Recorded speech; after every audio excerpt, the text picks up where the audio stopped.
রং কেমন আমি কোনোদিন দেখতে পাইনি। যদি আল্লাহ আমাকে চোখ দিতেন তাহলে আমি খুশি হয়ে যেতাম। ফেরেশতা হাত বুলিয়ে দিলেন, চোখ ভালো হয়ে গেল, দুনিয়া দেখতে লাগলো। এবার বলছে, দুনিয়ার সম্পদের মধ্যে তোমার কি পছন্দ? বলছে, আমার ছাগল পছন্দ। ছাগল দেওয়া হলো, বরকতে দেওয়া হয়ে গেল, ছাগলে মাঠ ভর্তি হয়ে গেল।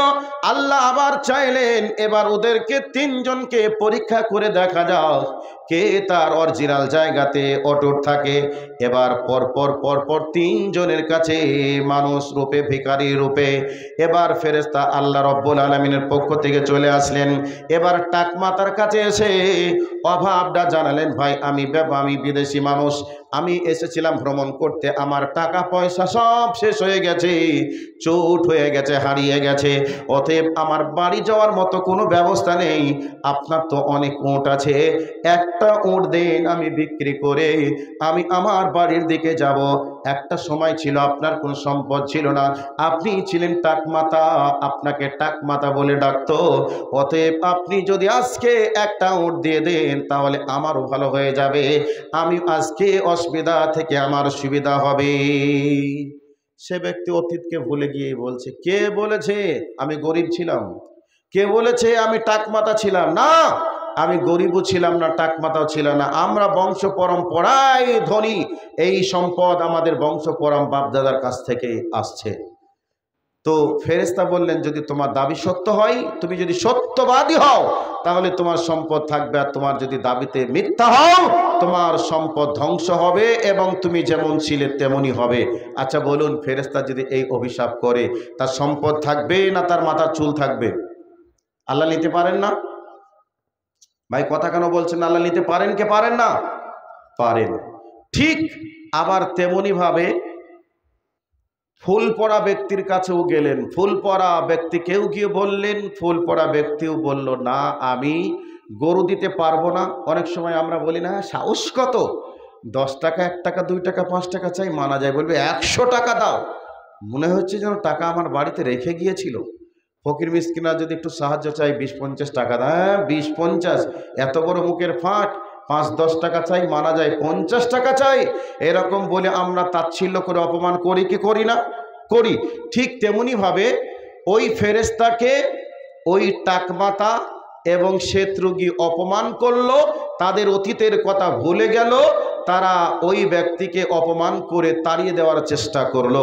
তো ফেরেশতা তাদের জন্য অভিশাপ করলো, অতীতের নেই হয়ে যাওয়ার কথা আল্লাহকে জানালো, তাদের সম্পদ হারা হলো, টাকমাতা হলো, এবং আবরাস যে ব্যক্তি শ্বেতরোগী ফুল পরা, আবার তার চামড়ায় ফুল পড়া যেমন ছিল তেমনি হয়ে গেল। এবার চলে গেলেন ওই আমা অন্ধ ব্যক্তির কাছে। অন্ধ ব্যক্তিকে গিয়ে বলছেন, ভাই আমি বিদেশি মানুষ, আমার কাছে টাকা পয়সা যা ছিল সব নষ্ট হয়ে গেছে, হারিয়ে গেছে, আমি বহু দূর যাব, বাড়িতে যাওয়ার মতো আমার কাছে ভাড়া ভুড়ি তেমন কিছু নেই, তুমি যদি একটা ছাগল আমাকে দয়া করে দিতে তাহলে আমি একটা ছাগল বিক্রি করে আমি আমার কাজ পূরণ করতে পারতাম, বাড়ি যেতে পারতাম। এই অবস্থায় অন্ধ ব্যক্তি বললেন, ভাই একটা ছাগল কেন নিবে, আমার মাঠ ভর্তি ছাগল আছে, তোমার কাজের জন্য যতটা ইচ্ছা তুমি নিয়ে যাও।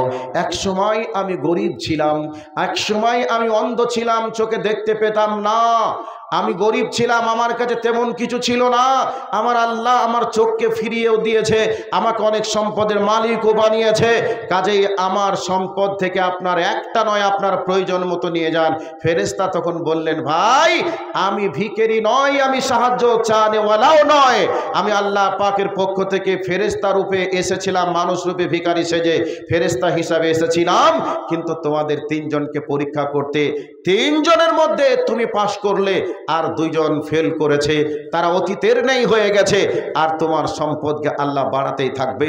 কাজেই আল্লাহ সুবহানাহু ওয়া তাআলা মুমিনদেরকে সদা সর্বদাই আল্লাহ পাক পরীক্ষা করেন। মুমিন যখন ভালো কিছু পেয়ে যায় তখন আলহামদুলিল্লাহ বলে শুকরিয়া আদায় করবে, আর মুমিন যখন বিপদে পড়ে যায়, মুসিবতে পড়ে গেলে তারা ধৈর্য ধারণ করবে, এটা মুমিনের বৈশিষ্ট্য।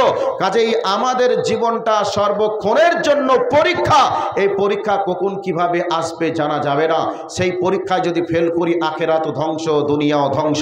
আর পরীক্ষায় যদি আমরা পাশ করি দুনিয়াও সফল, আখেরাতও সফল। কোরআনুল কারীমে সূরাতুল বাকারাতে আল্লাহ সুবহানাহু ওয়া তাআলা তিনি বলেছেন, ওয়ালা নাবলুওয়ান্নাকুম বিশাইয়্যিম মিনাল খাউফি ওয়াল জু'i ওয়া নাকসিম মিনাল আমওয়ালি ওয়াল আনফুসি ওয়াস সামারাত ওয়াবাশশিরিস সাবিরিন। আল্লাহ পাক বলছেন, আমি তোমাদেরকে অভাব দিয়ে, ভয় দিয়ে, দরিদ্রতা দিয়ে আমি তোমাদেরকে পরীক্ষা করি। এর প্রেক্ষাপট অনেক লম্বা চওড়া, আমি আর লম্বা চওড়া প্রেক্ষাপটে যাব না। আমি আপনাদেরকে বলতে চাই, একজন উঠবে না, বসেন তো। আল্লাহ পাক আমাদেরকে সদা সর্বদাই তিনি পরীক্ষা করতে চান। এই পরীক্ষা কখন কিভাবে আসবে এটা আল্লাহ পাকই জানেন, আমরা জানি না।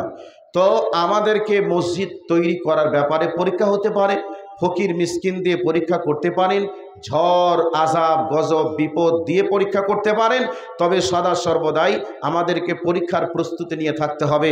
তবে আজকে আপনাদের আয়োজিত সভা মসজিদ, এই মসজিদের